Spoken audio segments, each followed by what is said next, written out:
Hmm. How long could I play hypothetically? Because I love hypothetical questions.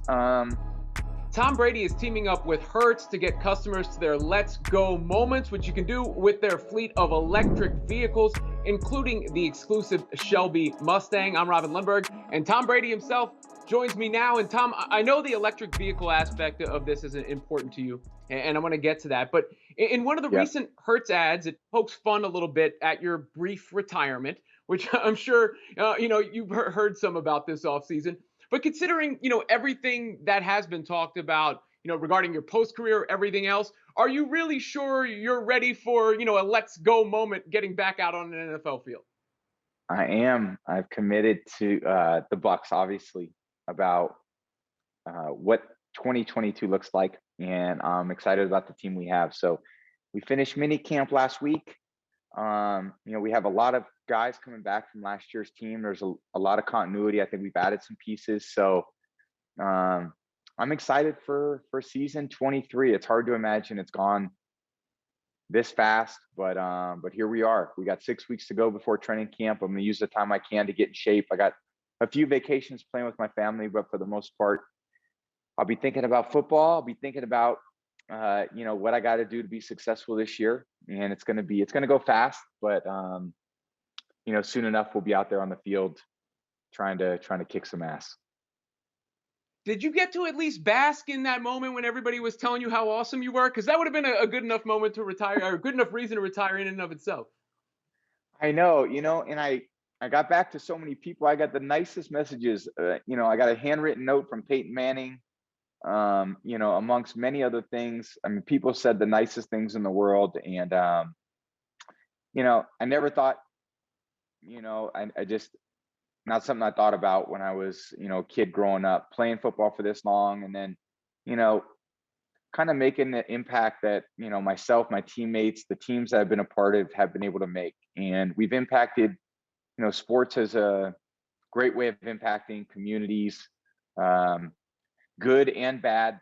Bad in the sense that sometimes, when the visiting team comes to town and wins, doesn't make for a great, follow up week in, let's say, the New York area for all those years. But for the most part, we do a lot of good in the community. We try to entertain people, and we go out and we put a lot on the line. And it brings us a lot of joy playing the sport we love.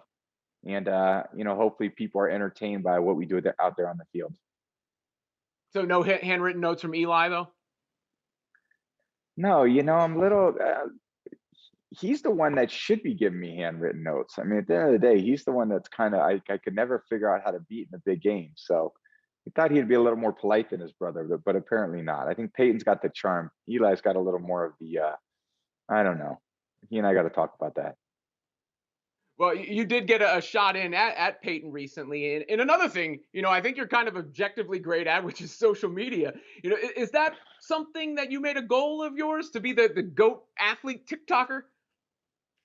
I've had a lot of fun with social media over the years. I think it's been amazing to see it evolve from my reluctance with it. I'd say when Facebook, kind of launched, um, I was kind of, let's say, a very slow adopter to Instagram, to Twitter, and now I just really enjoy it. I feel like, it gives us the opportunity to share what we want to share, but also, you take a certain point of view on things. And I'm never one to kind of get overly seriously on social media. I think for me, it's to just provide a little bit of brevity and a little lightness to people's day, to have fun with certain videos, to get some people fired up around playoff time, but mostly just to have fun with the fans, and knowing that, people have a lot of tough things going on in their life.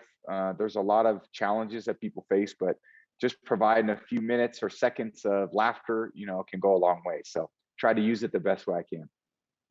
Did any of that initial reluctance have to do with playing for the Patriots at the time? I would say Coach Belichick wasn't the most fond of social media, but at the same time, it was never that big a deal. I think he jokes around with it quite a bit too, and I know that he's over the years gotten a little more adoptive toward it. So it's just the way the world is now, and I think more people have their eyes on social media and digital media than anywhere else. So if you're not there, then you need to be if you're going to make the kind of impact in society you want to make. I think Belichick called it Instaface or something like that. Now, you guys use social media to promote the match, and there was a lot of trash talk towards Josh Allen, towards Patrick Mahomes. But beneath that, is there a certain level of admiration you have for that next group that's sort of taken the mantle? Definitely. I think having the couple days with Patrick and Josh for me was great. I mean, obviously I know Aaron pretty well. We've kind of battled against our teams, over the years, but Josh and Patrick are two amazing players, quarterbacks, and how they represent themselves on and off the field is, I think, what I really like and appreciate. I had some great guys that I looked up to when I was younger: Dan Marino, Steve Young, Joe Montana, Brett Favre, John Elway, and I see these young guys, and I want to be, that for them. I want to be someone that they can look up to and know that, like, there's an older generations of quarterbacks that are looking for those guys to add to what we've added in our careers, and those guys are doing a great job, and they've got a lot to they got as we all do. They've got a long ways to go in their career, in their lives on and off the field, and how they navigate. I think the distractions of kind of off field life is going to determine how much they can accomplish on the field. But they're very smart guys, very hardworking, great leaders for their organization, and I look forward to watching them play every week because they're so dynamic out there on the field. Of course, you're still going. You turned 45 in August. How do you plan to celebrate, and how long do you think you could continue to play if you were compelled to? Hmm. How long could I play hypothetically? Because I love hypothetical questions. I could play as long as I'm willing to make the commitment to playing. I don't think that it's going to be another 5 years. I'll say that. So um, I just have too many other things that are happening, and my kids are probably the biggest one. They're not getting any younger, and I've got to make sure that I'm there for the moments that they need me there for. So I love playing. I love working in football. I'm going to continue to work in football when I am done playing. But at the same time, what am I going to do for 45? I'll be on the practice field practicing when I'm 45. That's how I'm going to be celebrating, doing what I love to do. I don't think there's much better than that. When I come back like Jordan turning 4-5, turning the 4-5. Now, Tom Brady, important follow-up question to that. Will we be seeing you in the creamsicle uniforms? I would never say never. It will be. It will be. I don't know. It's a good question. I'm going to take it year by year for sure on this one, and um, I know we're not wearing them this year, but we are wearing them the year after this. So we'll see. We'll see. Can't you use your sway? I could try, but I don't know if I could pull that one off. All right. Now, two hurts in the let's go moments you're working with to accomplish. Do you have a standout let's go moment where it really solidified what it meant to you? Yeah, it's a great phrase, and the cool part is I see so many people now with it. And obviously I wasn't the first person to say it, but I think there's just so many different variations on it, and you can use it in so many different ways. Um, Obviously for me, running out after all these years, and it really fires me up to think about.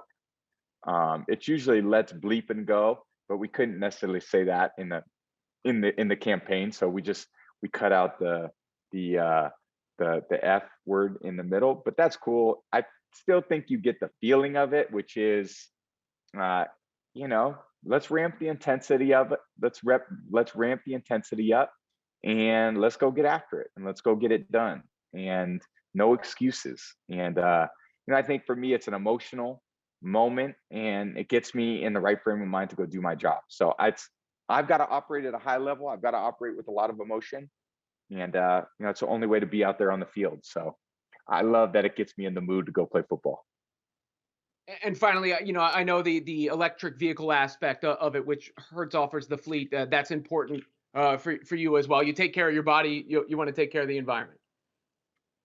Well, I think being really conscious about, obviously for me, what I put into my body is super critical. I think being conscious in general about the impact that we have on our bodies and on the planet with the daily decisions that we make are, um, they all matter and they all add up. So I think what Hertz has done is, they've invested heavily in their electric fleet. And I love being a part of that. So I love the campaign. I love that more people across the country will be able to experience new EVs. And I've been driving one for a long time. So I think it's a great, they got a great team at Hertz. They got a great campaign, and I'm very proud to be a part of it. Tom, really appreciate the time today, and good luck on this upcoming season. Thanks, Robin. Let's go, baby. Let's go. Let's go. There you go.